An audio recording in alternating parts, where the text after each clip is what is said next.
Jusqu'à présent dans mes vidéos, j'ai quand même déjà beaucoup parlé de John Carpenter, le maître du cinéma fantastique et l'un des réalisateurs les plus influents des années 70-80.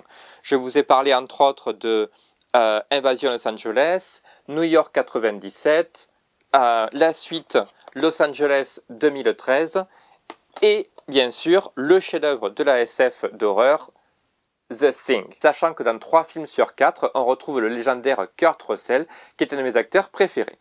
Mais aujourd'hui, on va parler d'un film qu'il avait fait au début de sa carrière, qui s'appelle Assaut.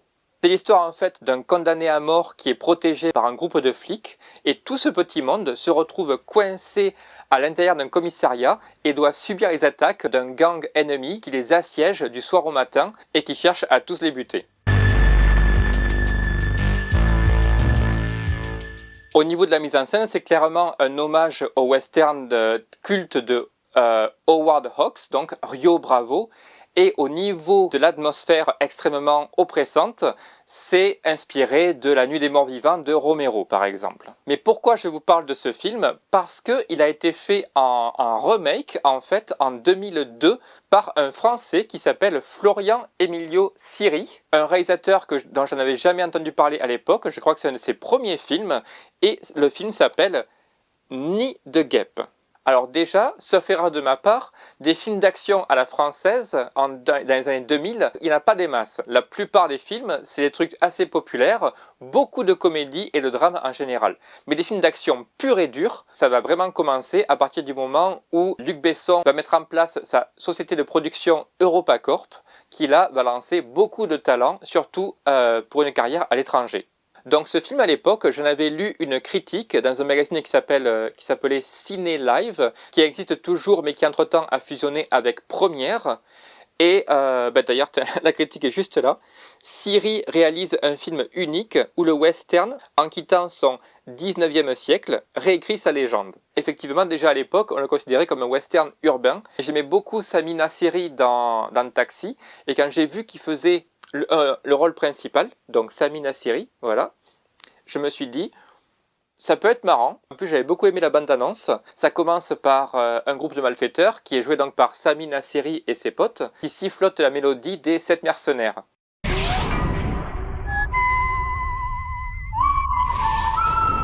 On avait tout préparé.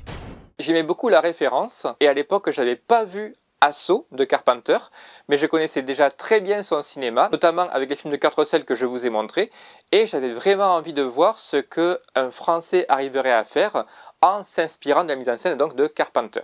Alors d'abord, il faut savoir un truc. Ce film se prend complètement au sérieux du début jusqu'à la fin. Il y a bien sûr quelques brins d'humour pour rendre les personnages plus attachants, mais ne vous attendez surtout pas à un film bourré de second degré et de cascades spectaculaires. Déjà, l'histoire elle est super prenante dès le départ parce que les personnages ont tous des motivations complètement différentes, mais ils vont se retrouver à faire équipe pour le meilleur ou pour le pire, quoi. La bande de Sami Nasseri, en fait, ils sont en train de faire un casse dans un entrepôt, ils embarquent le garde de la sécurité et ils le prennent en otage. Au même moment, il y a un groupe de flics qui traverse la ville dans un fourgon blindé et ils transportent avec eux un chef de la mafia albanaise, un truc comme ça. Et ils se font en fait allumer sur la route par les sbires de ce mec qui transporte et ils vont être obligés de se réfugier dans le même entrepôt désaffecté. Donc au même endroit, perdu au milieu de nulle part, il y a les casseurs à la gâchette facile, les flics super armés, super entraînés, et les 2 ou 3 otages qui se retrouvent là au péril de leur vie. Et tout ce petit monde va devoir faire équipe pour survivre jusqu'au matin contre un bataillon militaire armé de mitrailleuses, de lance-roquettes et tout ce que vous voulez, et ils n'ont aucun moyen d'appeler les renforts. Donc très rapidement, il y a le réalisateur Florian Emilio Siri qui installe une tension qui vous prend aux tripes du début jusqu'à la fin. Sachant que dès les premières minutes, il montre que personne n'est à l'abri et que c'est pas un film qui va faire de la dentelle. Quand j'ai vu le film au cinéma la première fois, j'avais été super choqué par une des scènes où en fait un père de famille rentre chez lui, donc il conduit la voiture, il y a son gamin à l'arrière, et il y a un barrage routier. Il ouvre la vitre de la voiture et il demande aux flics qu'est-ce qui se passe. Et en fait dans le même plan, on voit le mec qui sort un flingue et qui l'abat à bout portant, devant son fils, quoi. Et là, j'ai été extrêmement choqué, parce que déjà, le mec il est complètement innocent, mais en plus, il n'y a pas de musique, il n'y a pas de coupe au montage et tout. C'est là, à l'écran, tu le vois. Et j'ai compris bien des années plus tard, en voyant donc Assaut de Carpenter, que c'était clairement un hommage au film. Parce que dans Assaut, il y a un truand qui flingue de sang-froid une petite fille, elle a une glace à la main, je me souviens, elle se prend une balle et elle tombe directement, quoi. Par rapport à la censure, je me souviens que ça avait fait beaucoup de bruit à l'époque, et je suis certain que cette scène dans Nid de guêpe renvoie indubitablement à ce moment dans Assaut. Un autre truc super intéressant par rapport à la mise en scène, c'est qu'on ne voit jamais les visages des mecs qui attaquent l'entrepôt en fait. Ils sont tous cagoulés avec des lunettes infrarouges et ils sont habillés en noir, je crois, de la tête aux pieds. Ça pourrait presque être un film de science-fiction à ce niveau-là parce qu'ils sont complètement déshumanisés et ils arrivent les uns après les autres en vagues successives et on ne sait jamais quand c'est que ça va s'arrêter. Au niveau du casting, les acteurs sont excellents dans leur rôle. J'avais jamais vu Sami Nasseri dans un rôle sérieux à l'époque et j'avais vraiment été impressionné par son intensité. C'est comme ça que j'ai découvert un acteur que j'aime beaucoup qui s'appelle Benoît Magimel et notamment il y a Sami Bouadjila qui aussi après aura une grande carrière dans les films d'action et les polars à la française. En tout cas, pour éviter les spoilers, je ne vous dirai pas qui c'est qui survit à la fin du film, mais croyez-moi, on est dans le thriller haletant. À chaque fois qu'une scène d'action s'arrête, même si on pense que c'est le seul moment où on peut souffler un peu et se reposer, c'est là où les braqueurs et les flics commencent à se foutre sur la gueule, donc il n'y a jamais de temps mort, et du début jusqu'à la fin, on a le palpitant qui va à 100 à l'heure.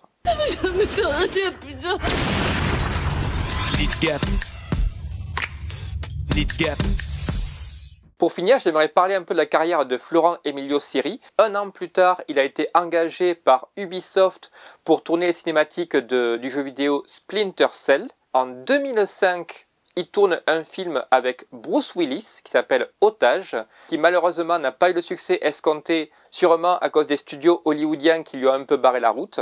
Et il est revenu en 2007 avec un film que j'aime beaucoup qui s'appelle L'ennemi intime, de nouveau avec Benoît Magimel et avec Albert Dupontel, qui est un de mes acteurs et réalisateurs d'ailleurs français favoris. Et après, j'ai arrêté de suivre sa carrière, mais je sais qu'il a fait un biopic sur Claude François et qu'il a réalisé quelques épisodes de la série télé Marseille. Un truc marrant pour finir, Assaut de Carpenter a aussi été réalisé en remake en 2005. Donc en français, c'est Assaut sur Central 13 avec Ethan Hawke et Laurence Fishburne. Le film est encore une fois réalisé par un Français qui s'appelle Jean-François Richet, qui quelques années plus tard recevra le César du meilleur réalisateur pour son diptyque sur Mérine avec Vincent Cassel. Comme quoi, les Français et John Carpenter, c'est vraiment une belle histoire d'amour.